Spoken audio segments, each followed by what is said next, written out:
Saya senang sekali melihat pertumbuhan jemaat ini nih lama-lama nih kayaknya seluruh lantai ini bakalan disewa nih. Wow, karena sudah full sampai di belakang. Bapak Ibu Saudara yang saya kasihi, tadi saya baru ibadah raya pertama di pusat dari apa yang disampaikan Ibu Gembala, karena minggu lalu Ibu Eli dan karena ada pernikahan daripada anak Ibu Gembala, Gembala Saudara juga pergi, saya juga pergi, dan tadi Ibu Gembala menyampaikan kebenaran yang menurut saya itu sangat penting, karena inilah kekristenan, saudara. Kita perlu menyadari sebenarnya kekristenan seperti apa sih, supaya kemudian kita nggak terjebak dengan yang namanya hanya melulu selalu terfokus. Bayangkan ya, udah hanya melulu selalu terfokus dengan masalah lah, pergumulan lah, maaf, FA juga yang dibahasin hanya itu, yang padahal nggak bakalan selesai. Halo saudara, saudara setuju nggak sama saya bahwa masalah, problem, tantangan tidak akan pernah selesai selama hayat di kandung badan. Kecuali kalau kita udah bilang begini nih, Tuhan saya siap, Tuhan panggil kapan saja. Saya udah gak mau lagi hadapi tantangan dan pergumulan. Wah, kita bisa doain saudara nih, habis ibadah kita doain, tapi harus pamit ke keluarga masing-masing. Saya khawatir kalau Tuhan jawab doanya, inna lillahi wa inna ilaihi rajiun. Nah, kenapa saya mau mengajak kita di awal dengan pemahaman seperti ini bahwa masalah pergumulan gak akan pernah selesai. Saudara bayangkan kalau kekristenan kita hanya melulu selalu terputar-putar dengan padang gurun. Padahal kan sebenarnya kita menyadari bahwa kekristenan bukanlah seperti itu. Lagu yang saudara nyanyikan tadi powerful banget saudara. Wah, sampai seluruh bumi, sampai seluruh bangsa mengenal Tuhan. Saudara bayangkan bagaimana bisa dunia, bangsa ini, gak usah jauh-jauh saudara, tetangga saudara bisa kenal Tuhan. Kalau kita anak-anak Tuhan gerejanya selalu melulu hanya disibukkan dengan segala pergumulan masalah, ya gak akan pernah selesai. Tatap wajah kiri kananmu kalau gak percaya. Coba lihat dia, ada wajah pergumulan masalah gak? Ada kan? Jangankan saudaramu yang di sebelah kiri dan kanan. Wong saya saja yang berbicara di depan, lihat wajah saya, ayo. Ada pergumulan atau enggak? Ada saudara, percayalah saudara. Tapi come on kita bangkit. Saya pikir apa yang disampaikan dari Ibu Gembala tadi itu secara pribadi saya dapatkan sesuatu yang kemudian tiba-tiba Tuhan mewahyukan sesuatu yang saya berdoa supaya kemudian kekristenan kita tidak akan sama saudara. Saudara masuk gereja, saudara beribadah, saudara berinteraksi satu dengan yang lain. Kalaupun ada masalah dan tantangan, come on, praise the Lord. Dari situ kita bisa kenal Tuhan. Tapi kita akan menjalani kehidupan kekristenan yang sebagaimana mestinya ketika Tuhan telah memanggil dan menetapkan kita. Nah, untuk kembali ke perjawaban itu kita perlu kembali kepada rancangan awal sebenarnya. Coba kita lihat Bapak Ibu Saudara yang saya kasihi. Dari Kejadian pasalnya yang pertama, saya mulai dulu dari sini Saudara. Kejadian pasalnya yang pertama, ayatnya yang ke-26. Saya pikir saudara pasti pernah tahu ayat ini ya. Kejadian pasal pertama ayat 26, kita baca sama-sama saudara. Sampai dengan ayatnya yang ke-28 saja. Kejadian 1 ayat 26 sampai 28. Saudara mari kita baca bersama-sama ya. Karena ini adalah firman Tuhan, mari kita baca dengan suara yang aktual, tajam dan terpercaya. Oke, 2, 3. Berfirmanlah Allah, baiklah kita menjadikan manusia menurut gambar dan rupa kita. Supaya mereka berkuasa atas ikan-ikan di laut dan burung-burung di udara dan atas ternak dan atas seluruh bumi. Dan atas segala binatang melata yang merayap di bumi. Maka Allah menciptakan manusia itu menurut gambarnya. Menurut gambar Allah diciptakannya dia laki-laki dan perempuan diciptakannya mereka. Allah memberkati mereka. Lalu Allah berfirman kepada mereka, beranak cuculah dan bertambah banyak, penuhilah bumi dan taklukkanlah itu. Berkuasalah atas ikan-ikan di laut dan burung-burung di udara dan atas segala binatang yang merayap di bumi. Saudara, kalau kita mau cari tahu tujuan Tuhan atas setiap kita di bumi ini, bahwa Tuhan kemudian menciptakan manusia, itu bukan hanya sekedar untuk memenuhi bumi ini, tapi ketika Tuhan ciptakan manusia, bayangkan kemudian Tuhan Allah Tritunggal berkata, baiklah kita menciptakan, menjadikan manusia menurut gambar dan rupa kita. Ini bicara kalau nanti kita lihat dalam Mazmur, apa yang disimpulkan lewat gambar dan rupa, itu kan bukan bicara soal face, bukan bicara soal wajah. Come on lah, masa wajah Tuhan kayak saya? Enggak lah, ini sebenarnya dirangkum dari satu kata. Saya suka Mazmur kemudian menggambarkannya dengan sebuah kalimat yang menurut saya lebih tepat. Itu menjelaskan, coba kita lihat sudah dari Mazmur pasalnya yang ke-8. Mazmur pasalnya yang ke-8 saudaraku. Waduh, saya kalau merenungkan itu saya begitu bersemangat saudara. Jadi mengetahui bahwa luar biasa Tuhan ciptakan saudara dan saya loh. Mazmur pasalnya yang ke-8 ayatnya kita mulai ayatnya yang ke-4 sampai dengan ayatnya yang ke-7. Mazmur pasal 8 ayat 4 sampai dengan ayat yang ke-7. Ya, terima kasih. Kalau dari Alkitab manual saudara ayat 3 biasanya, tapi kalau elektronik dari ayat yang ke-4. Oke, kita baca sama-sama mulai dari dari ayat yang ke-4-nya, dari jika aku melihat langitmu. Boleh? Multimedia? Oke, thank you. Oke, kita baca sama-sama 2, 3. Jika aku melihat langitmu, buatan jarimu, bulan dan bintang yang kau tempatkan. Apakah manusia sehingga engkau mengingatnya? Apakah anak manusia sehingga engkau mengindahkannya? Namun engkau telah membuatnya hampir sama seperti Allah. Dan telah memahkotainya dengan kemuliaan dan hormat. Engkau membuat dia berkuasa atas buatan tanganmu. Segala-galanya telah kau letakkan di bawah kakinya. My goodness. Ini merujuk kepada saudara dan saya sebenarnya. Apa yang dimaksud tadi di Kejadian 1 ayat 26 sampai 28. Yang bahwa kita manusia diciptakan serupa dan segambar dengan Tuhan. Itu merujuk kepada apa? Kemuliaan. Satu kata yang dipakai dalam perjanjian lama adalah kabot. Bukan kaboter ya saudara. Itu beda lagi. Kabot itu maknanya, itu bobot, itu kemuliaan, itu kualitas. Tapi kan kita tahu nih kisahnya Kejadian pasal 3, manusia jatuh ke dalam dosa. Manusia Adam, manusia Hawa yang digoda oleh iblis sehingga melanggar perintah Tuhan, akibatnya manusia jatuh dalam dosa. Konsep agama selama ini membawa kita berpikir bahwa akibat manusia jatuh dalam dosa, manusia kehilangan sorga. Saya tidak katakan itu salah, tapi ada yang lebih tepat, ada yang lebih esensi daripada itu. Bahwa manusia, kata Roma pasal 3, ayat 23, mari kita lihat dulu saudaraku. Karena kan tadi puji-pujiannya juga, waduh saya setuju banget tuh. Tuhan telah mengampuni kita, telah memberikan kesempatan kepada kita. Coba kita lihat dulu Roma pasal 3 ayat 23. Kita baca sama-sama yuk. 2, 3. Karena semua orang telah berbuat dosa dan telah apa saudara? Kehilangan kemuliaan Allah. Bapak ibu saudara yang saya kasihi. Maaf, agama selama ini menuntun kita berpikir bahwa akibat dosa manusia kehilangan sorga.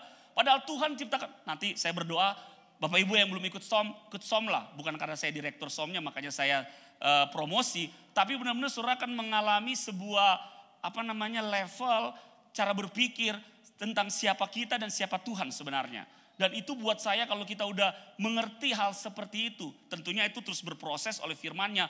Tapi akan menjadikan kehidupan kita lebih kuat dan lebih berjalan dalam esensi yang sesungguhnya. Apa sih kekristenan itu? Bahwa manusia itu berbuat dosa itu telah kehilangan kemuliaan Allah. Yang memang ketika Tuhan ciptakan manusia dari awalnya dengan kemuliaannya. Dengan kualitasnya.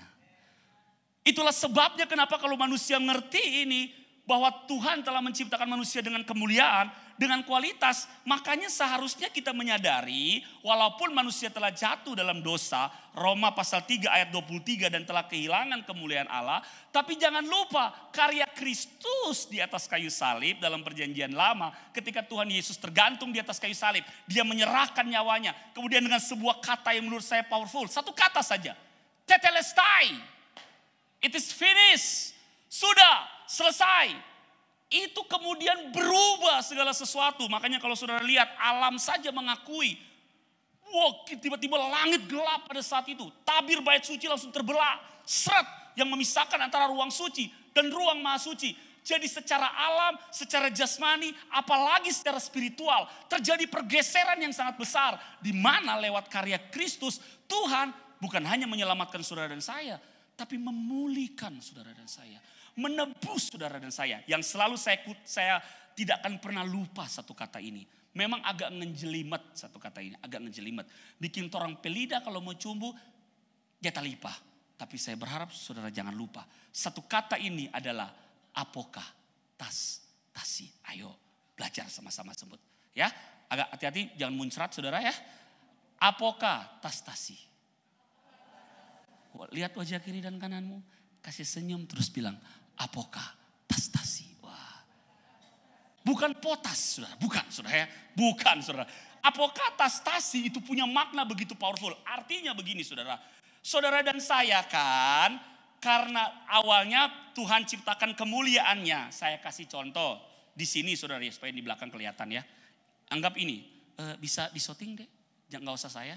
Ini aja yang disorting. Nah, oke. Saya udah terlalu sering masuk TV, enggak bercanda. Ini saudara ya. Nah karena dosa, iblis, manusia telah kehilangan kemuliaan Allah sehingga manusia jatuh. Karya Kristus di atas kayu salib saudara lewat magna tetelestai sudah selesai buat saudara yang percaya kepadanya. Bukan hanya percaya karena agama, tapi kemudian kita memutuskan untuk menerima Dia sebagai Tuhan dan Juru Selamat. Kita lahir baru di dalam Dia. Maka apokatastasi artinya dikembalikan semula. Dipulihkan, dikembalikan ke posisi semula sebelum manusia jatuh dalam dosa. Itu yang iblis kadang-kadang suka tipu daya kita. Ya kasihan Pak Pendeta. Siapa kasihan orang ini? Saya saking semangatnya kancing saya sampai terlepas saudara ya. Mohon maaf. Bukan preman jadi saya harus perbaiki dulu saudara ya. Siapa kasihan kita Pak Pendeta? Oh kasihan Pak Pendeta Pak tahu kita pedosa pelanggaran. Oke, itu dulu. Tapi kalau kita sudah datang bertobat seperti pujian yang kita naikkan tadi. Harusnya kita menyadari kita dipulihkan loh saudara.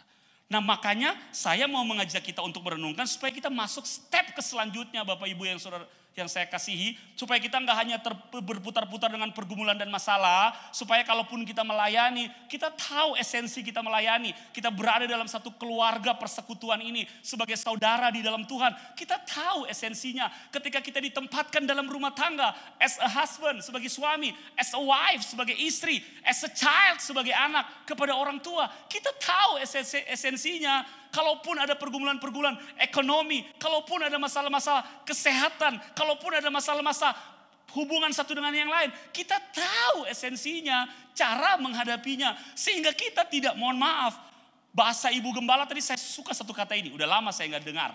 Distorsi, kita dialihkan, saudara bayangkan tipu daya iblis. Dengan segala hal, tantangan pergumulan, masalah ekonomi, masalah kesehatan, masalah hubungan-hubungan satu dengan yang lain. Kita tanpa kita sadari, kita terdistraction, kita teralihkan. Padahal seharusnya kita kembali kepada rancangan Tuhan untuk menyatakan kemuliaannya. Untuk membawa kabar baik kepada orang-orang yang belum kenal Tuhan.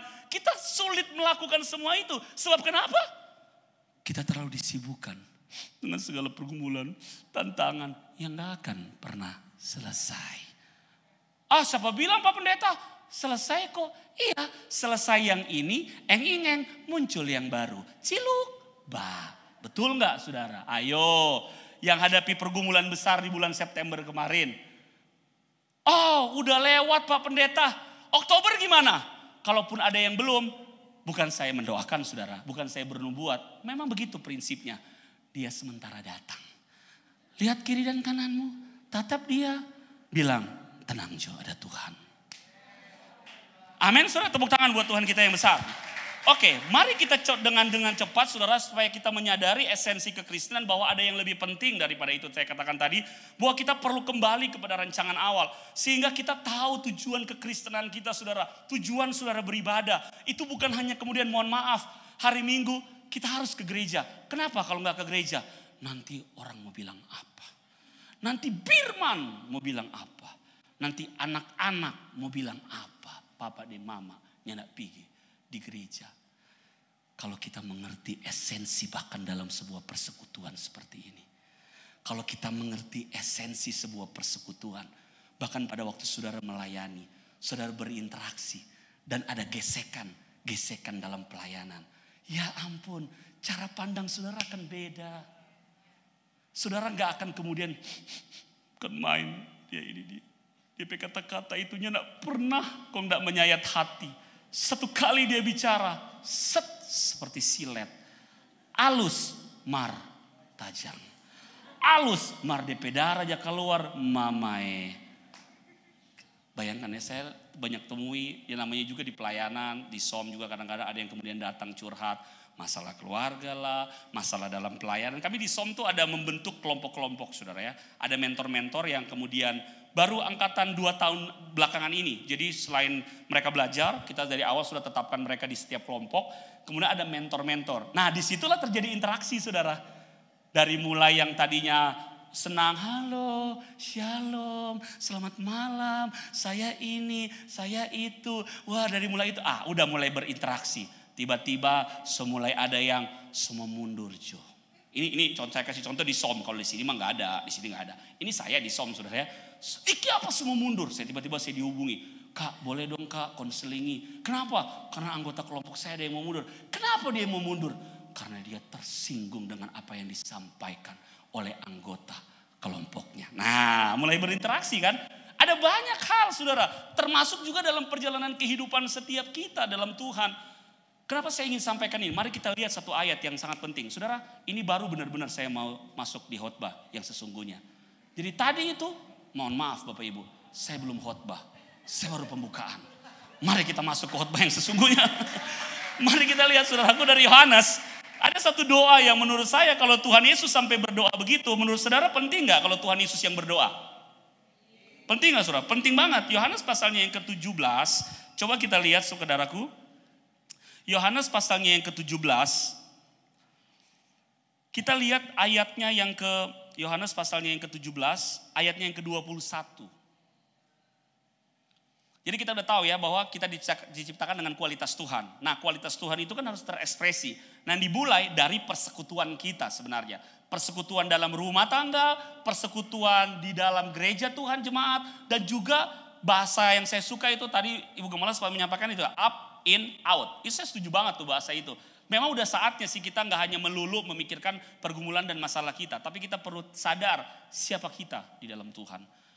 Kita gak akan pernah bisa terjun ke medan tempur seperti apa yang Tuhan harapkan. Medan pertempuran kita bukanlah melawan darah dan daging tentu saja. Tapi melawan spirit-spirit, roh-roh di udara yang mencengkram saudara-saudara kita. Jiwa-jiwa di luar sana. Kalau kita sendiri belum beres dengan beberapa hal dalam hidup kita. Mari kita coba lihat apa doa Tuhan Yesus di Yohanes pasal 17 ayat 21. Mari sama-sama kita baca ya saudara. Yohanes pasal 17 ayat 21. 2, 3. Supaya mereka semua menjadi satu. Sama seperti engkau ya Bapa di dalam aku dan aku di dalam engkau. Agar mereka juga di dalam kita. Supaya dunia percaya bahwa engkaulah yang telah mengutus aku. Kalau saudara baca lihat ayat-ayat sebelumnya bahkan judul perikopnya bilang doa Yesus untuk murid-muridnya. Tapi tahukah saudara bahwa doa Yesus untuk murid-muridnya bukan hanya bagi ke-12 muridnya ataupun ke-70 muridnya yang ada pada saat itu. Tapi namanya firman Tuhan, ini juga doa Yesus untuk setiap saudara dan saya. Amin. Sampai sekarang doa Tuhan Yesus pasti gini loh. Supaya kemudian kita menjadi satu. Dimulai dari apa? Rumah tangga kita. Makanya saudara lihat iblis dengan tipu dayanya berusaha menghancurkan rumah tangga. Ada aja komunikasi-komunikasi yang dirusak dalam rumah tangga. Kefatalan terbesar, mau dia karena masalah ekonomi, masalah pihak ketiga dan lain sebagainya. Itu biasanya diawali dengan komunikasi. Sulit untuk menjadi satu. Suami merasa kita baking A, tetap istri lihat salah.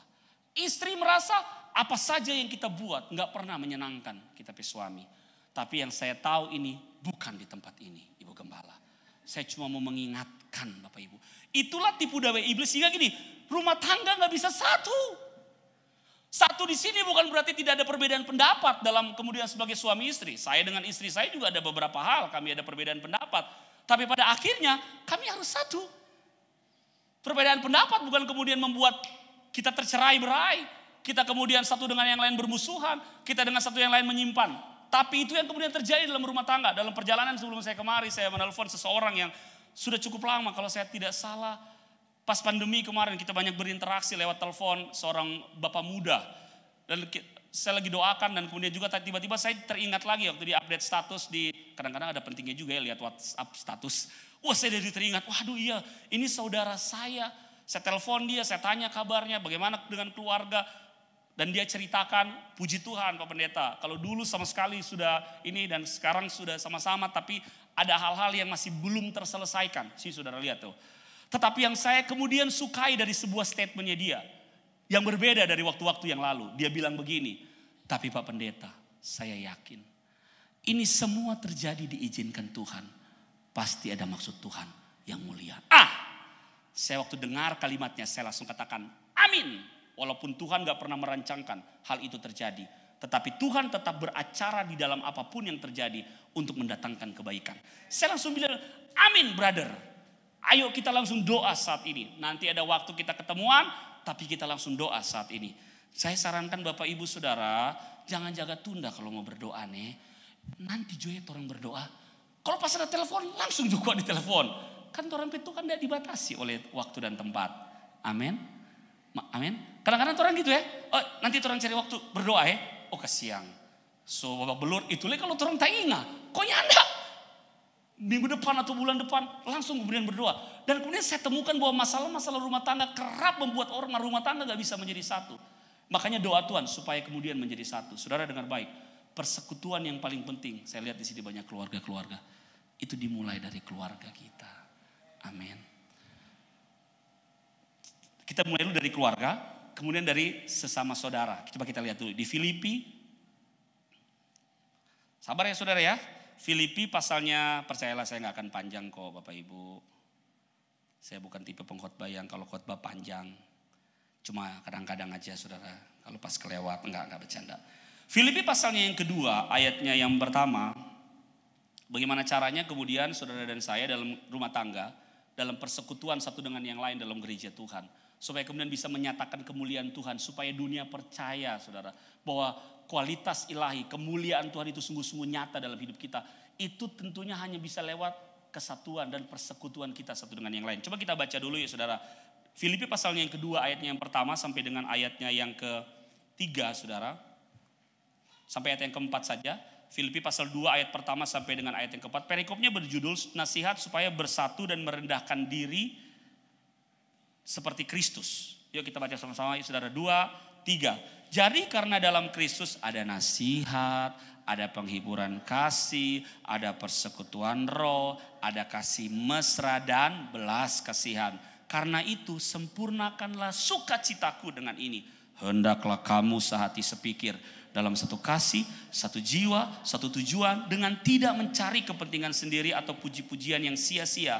Sebaliknya hendaklah dengan rendah hati yang seorang menganggap yang lain lebih utama daripada dirinya sendiri. Dan janganlah tiap-tiap orang hanya memperhatikan kepentingannya sendiri tetapi kepentingan orang lain juga. Lanjut ayat yang kelima saudaraku, ini yang powerful. 2, 3. Hendaklah kamu dalam hidupmu bersama menaruh pikiran dan perasaan yang terdapat juga dalam Kristus Yesus. Ini bisa kita praktekkan dalam kehidupan rumah tangga maupun dalam kehidupan berjemaat, saudara.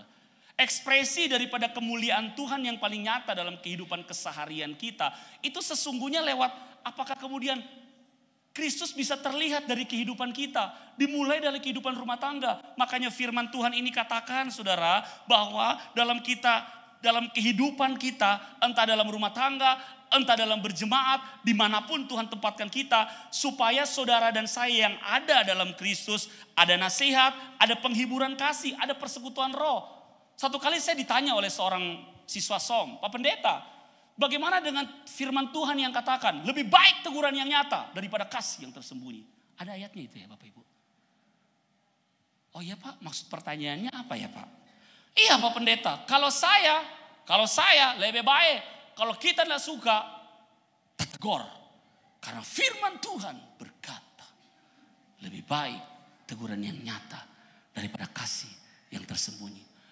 Bapak Ibu, 3 angkatan ini kemudian, saya sekali lagi bukan promosi SOM ya, ini cuma cerita. Saya masukkan communication skill in ministry, skill berkomunikasi dalam pelayanan. Kenapa? Karena kadang-kadang penerjemahan dari firman Tuhan yang kita langsung ambil dan plak.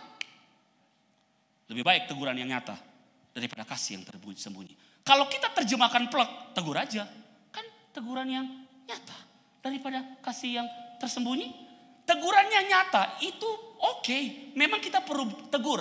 Tapi teguran yang nyata caranya bagaimana? Penjelasan daripada lebih baik teguran yang nyata daripada kasih yang tersembunyi. Kadang-kadang ayat ini suka dipakai, mohon maaf. Sehingga kita tegur siapapun, saudara kita babat habis di muka umum, prak.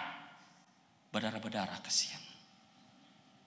Alkitab yang bilang teguran yang nyata. Padahal saudara, kalau saya kasih contoh 2 air mineral ini, sama-sama air mineral. Saya udah gak usah baca mereknya ya, nanti dibilang saya iklan lagi. Andai kata Bapak Ibu ditawarkan 2 air mineral ini. Andai kata ya, ini kan dua-duanya bersih ya kemasannya. Dalamnya sama-sama bersih Bapak Ibu. Tapi andai kata yang ini bersih, yang ini dalamnya bersih tapi luarnya kotor. Yang ini dalamnya bersih, luarnya bersih. Yang ini misalnya ya, dalamnya bersih, airnya bersih tapi luarnya kotor. Saya mau tanya dengan jujur. Kalau Bapak Ibu akan pilih yang mana? Yang dalamnya bersih, luarnya bersih, atau yang dalamnya bersih, luarnya kotor? Kotor banget. Mana yang Bapak Ibu pilih? Yang dalamnya bersih maupun, kenapa saya ingin kasih contoh ini? Sama Bapak Ibu. Penjelasan daripada kalimat, betul banget yang Filipi pasal 2 ayat yang pertama.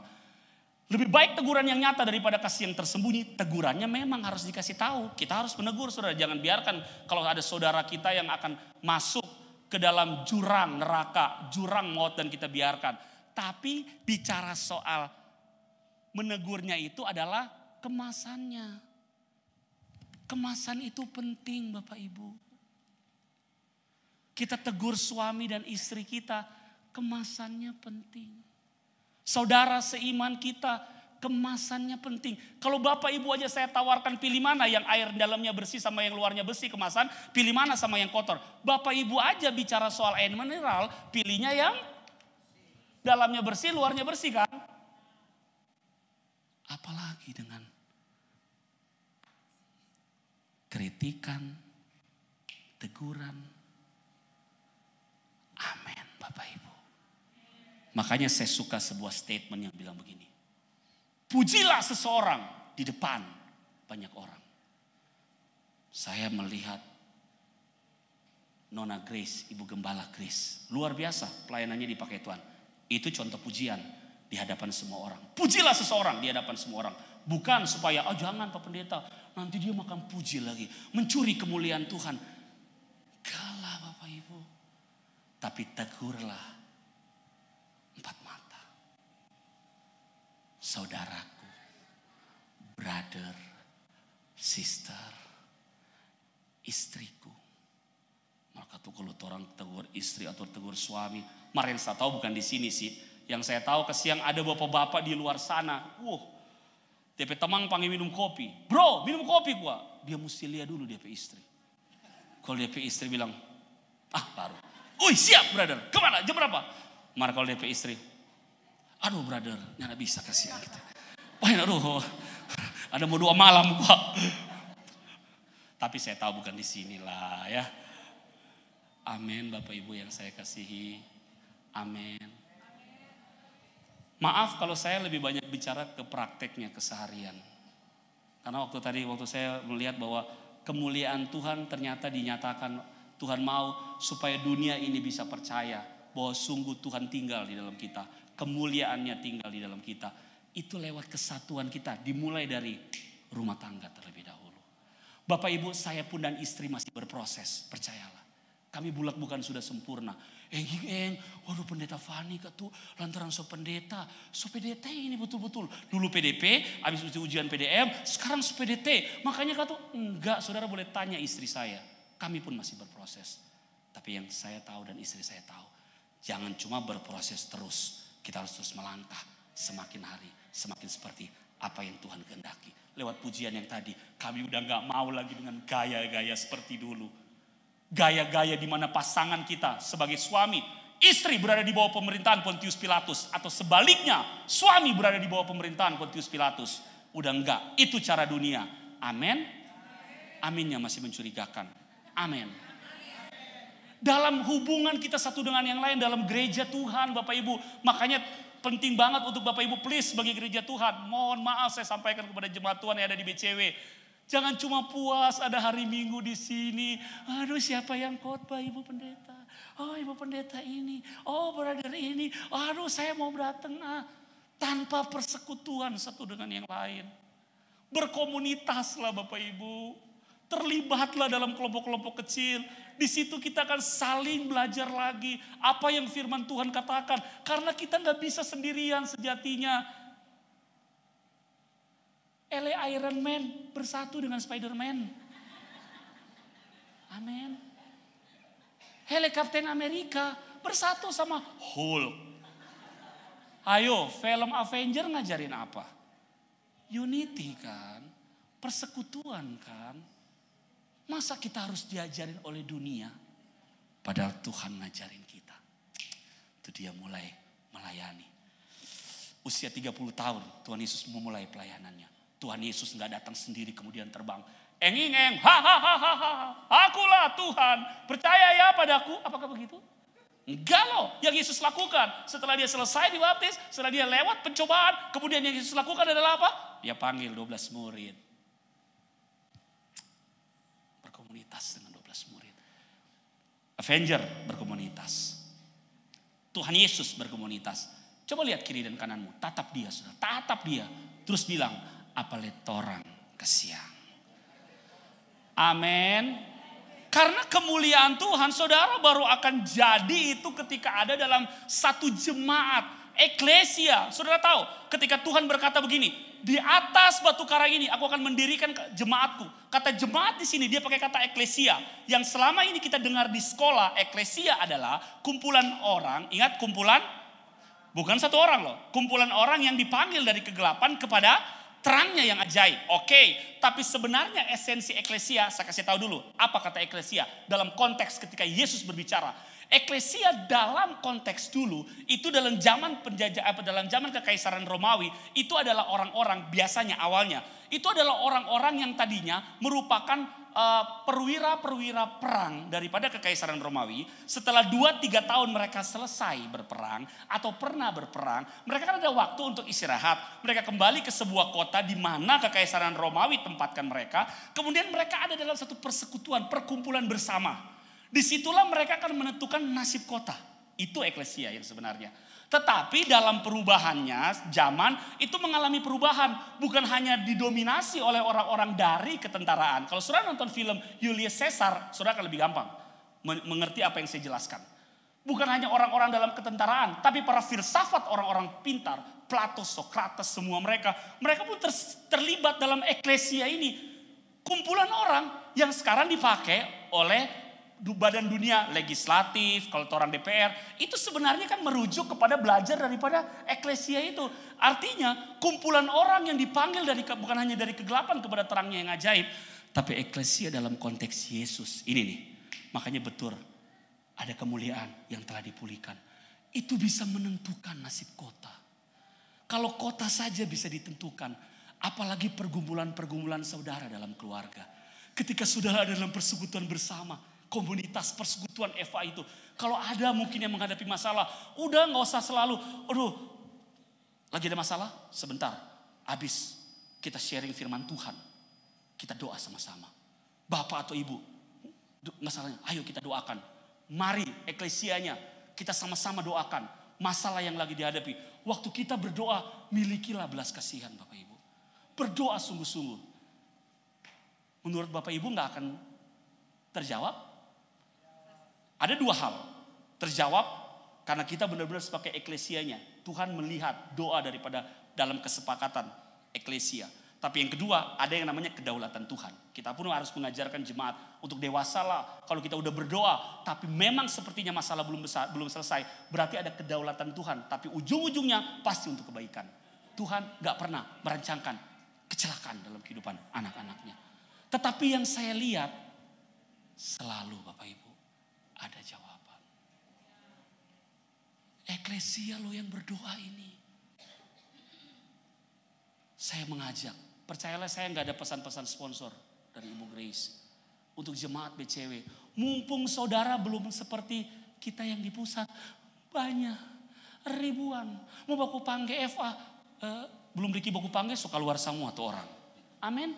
Tapi kalau di sini kan, kalau 30-40 orang yang sudah berkeluarga sudah ikut Eva, yang lain, belum dapat Lia ini. Karena yang ikut Eva kan biasanya di pemuka dapat Lia. Diajak. Kalau memang maaf kami simpatisan, kami cuma sekedar datang. Gak usah dipaksa Bapak Ibu. Gak usah, gak apa-apa didoakan. Tapi yang mau, ayo dong. Itulah kuasa persekutuan. Jangan mau sendirian. Karena kalau kita sendirian sebagai domba, perhatikan, domba yang sendirian itu gampang diserang sama serigala. Tatap kiri dan kananmu, bilang, ayo masuk dalam kumpulan supaya nggak diserang sama serigala. Amin. Aminnya mencurigakan masih. Amin. Tepuk tangan bagi Tuhan, saudaraku. Barulah kemudian, saudaraku, dalam kemudian ketika kita sudah ada di dalamnya, ini yang harus kita pegang, yang terakhir Bapak Ibu. Kita nggak akan pernah bisa menyatakan kemuliaan Tuhan kalau dalam hidup kita nggak memegang satu prinsip ini. Saya pun masih belajar. Hendaklah ayat 5 tadi, Filipi 2 ayat 5. Hendaklah kamu dalam hidupmu bersama menaruh pikiran dan perasaan yang terdapat juga dalam Kristus Yesus. Apa maksudnya pikiran dan perasaan yang terdapat dalam Kristus Yesus? Seperti kita, mohon maaf saudara, dengan cara berpikir kita, dengan perbuatan kita, dengan tindakan kita. Saya mau tanya, apakah kita pernah menyakiti hati Tuhan? Padahal kita sudah ditebus oleh darahnya. Kita sudah diselamatkan. Tolong jawab saya dengan jujur. Pernahkah kita menyakiti hati Tuhan? Gak pernah Pak Pendeta. Oh siapa yang bilang itu? Tolong doakan saya secara pribadi. Pernah kan semuanya? Tapi apakah kasih dan pengampunannya selalu tersedia buat saudara dan saya? Kalau begitu, hendaklah kamu dalam hidupmu bersama. Suami dengan istri, sesama gereja Tuhan, eklesianya di tempat ini. Kalaupun ada orang yang telah melukai kita, namanya juga dia masih manusia. Bisa saja dia memang diizinkan untuk memproses kita, untuk menguji kesabaran kita, untuk menguji kasih kita, untuk menguji supaya pikiran dan perasaan Kristus mengalir dalam hidup kita. Kenapa kita tidak mau melepaskan kasih dan pengampunan? Kenapa kita masih pakai blok? Oke Tuhan, yang ini bisa kita ampuni. Tapi khusus yang si dia berhenti. Pak Pendeta kok nen tahu apa tuh dia ada backing pakit. Tapi saya tahu tidak di sini. Semuanya di sini Maha Pengasih, lagi penyayang. Haleluya. Pikiran dan perasaan Kristus itu apa sih Bapak Ibu? Tolong ajarkan kepada saya. Sederhananya apa sih? Potensi itu Tuhan sudah berikan kepada kita, yaitu pribadinya. Engkau bisa, bukan karena kita bisa dengan kekuatan kita, tapi untuk memastikan kita bisa, Tuhan taruh rohnya di dalam kita. Amin. Mari jemaat Betani BCW, saya ajak. Kita bangkit seperti apa yang Tuhan mau. Menyatakan kemuliaan Tuhan. Salah satu caranya lewat kesatuan kita. Dimulai dari rumah tangga. Kalau misalnya di sini ada suami yang dengan istri, Pak Pendeta, orang kok ini bersatu cuma masih karena anak-anak. Sebenarnya orang ini so jauh di mata, jauh di hati. Cuma fisik dan dekat-dekat. Mar semuanya so jauh. Saya ajak Bapak Ibu yang saya kasihi, ayo bersatulah kembali. Amin. Ampunilah istrimu, ampunilah suamimu, ampunilah mertuamu, ampunilah anak mantumu, ampunilah iparmu, ampunilah saudaramu dalam pelayanan, ampunilah jemaat Tuhan. Lihatlah dia dengan belas kasihan. Spirit apa yang lagi mengikat dia? Tuhan, tolong lepaskan. Tuhan, aku mengasihi dia. Maka percayalah, kemuliaan Tuhan akan dinyatakan. Orang akan percaya Tuhan lewat kehidupan kita. Saya selesai, mari kita bangkit berdiri Bapak Ibu.